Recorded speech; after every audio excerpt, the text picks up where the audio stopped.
Salam, hər vaxt xeyir olsun. Bütün tələbələri, bütün traderləri salamlayıram. Bugün oktyabr ayında onunla olan texanızı nəzərə çatdıracağım. Yəni, bugün bildiyiniz kimi bir neçə xəbərlər var. Fundamental xəbərləri nəzərə salsaq.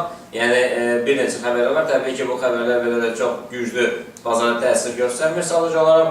Yəni, Amerikada 17-30-a çıxan xəbər biraz bazara təsir göstərir. Qalan xəbərlər deyək ki, bazara euro-dollar cütlüyünə biraz çox cüzi təsir göstərəcək.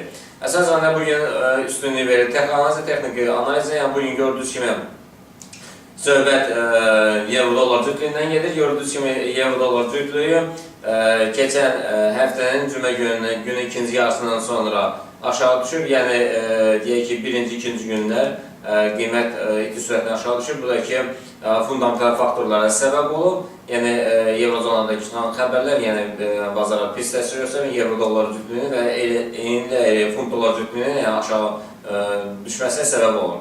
Yəni, hal-hazırda bugünkü müqavimət xəttlərini nəzər çatdırım. Yəni, birinci müqavimət xətti gördüyünüz kimi euro-dollar cütlüyündə 1.2834 və bu nöqtəni aşağı kəsərsə, yenidən aşağı doğru 1.2803-ə qədər düşəcək.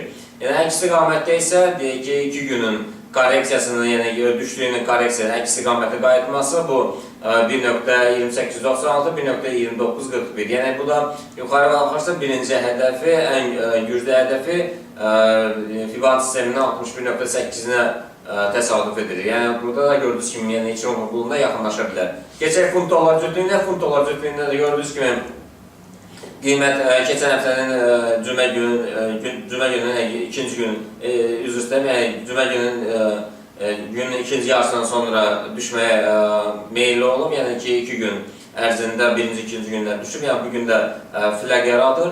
Yəni, bugünkü müqavimət xətti 1.5974, yəni bunu aşağı kəsərsən, yenidən 1.5903 nöqtəsinəcək. Yəni, burada kiçik üçbucaqla yarana bilər. Yəni, hal-hazırda gözləmə yazılan korreksiya nöqtəsinə 1.6044-dür. Yəni, burada İçin qulunun aşağı sərhəddən toxuna bilər. Bunu yuxarı kəsərsə, İçin qulunun yuxarı sərhədinə, bu da Fibonacci sisteminin 80-ci nöqtəsinin üst-üstə düşür, 1.6093-dür. Keçək növbəti qrafikə, bu dollar-frank qrafikdə gördüyünüz kimi dollar-frank cütlüyündə iti sürətinin yuxarı qalxmaları müşahidə olunur. Yəni, bugün üçün yenidən yuxarı qalxması üçün ən azından birinci müqavimət xəttini qırmalıdır ki, yəni bu da 0.9438-i qırmalıdır ki, 0.9450 nöqtəsinə çatsın. Yəni, deyək ki, bu ikisi çox güclü müqavimət xəttidir. Bu iki nöqtəni qırarsa yenidən yuxarı doğru hərəkət edir. Əks istiqamətdə isə korreksiya nöqtələri 0.9399 və 0.9362-dir. Yəni, gördüyünüz kimi İçin qulunun sərt qalxış göstərir burada. Yəni, bu da korreksiyalar təbii ki, ola bilər.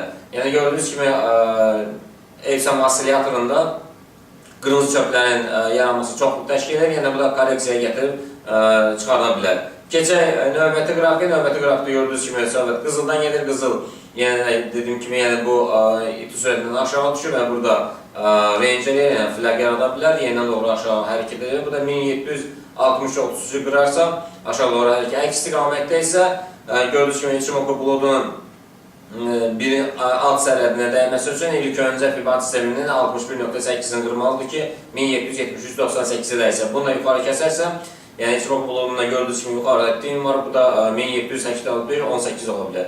Neftə keçək, yəni neftə dünən dediyim kimi, yəni ki, nəzərdə çatdırmışdım, yəni qep var, qepə qədər gələ bilər və yenidən əks istiqamətdə qayıda bilər. Yəni gördüyünüz kimi gəldi, qepi bağladı və yenidən iti sürətlə yuxarı qalxdı. Fibonacci sisteminin 50-ci nöqtəsində yuxarıda formalaşır. Yəni bugün 93-30-u yuxarı kəsərsə, yenidən yuxarı doğru meyilli olar, yox. Əks istiqamətdə isə aşağı birinci dəstək xətti 91.05 olacaq. Keçək sintezə. Sintezə gördüyünüz kimi stoxastiklə moving average'in, İçimoku fraktalların burada birgə strategiyası var. Yəni gördüyünüz kimi dünən siqnal olaraq sel əməliyyatlarına siqnal oldu və qiymət 140 punkt aşağı indi. Yəni təbii ki, bu siqnallar gözləmək lazım. Yenidən deyək ki, algı əməliyyatları üçün bugün biz gözləməli gördüyünüz kimi öz qrafikində 15-dən deni aşağıdan yuxarı kəsərsə və eyni zamanda moving average'dən gördüyünüz kimi qırmızı xətt, göy xətt aşağıdan yuxarı kəsərsə, təbii ki, buy əməliyyatlarına siqnal ola bilər. Diqqətinizə görə çox sağ olun.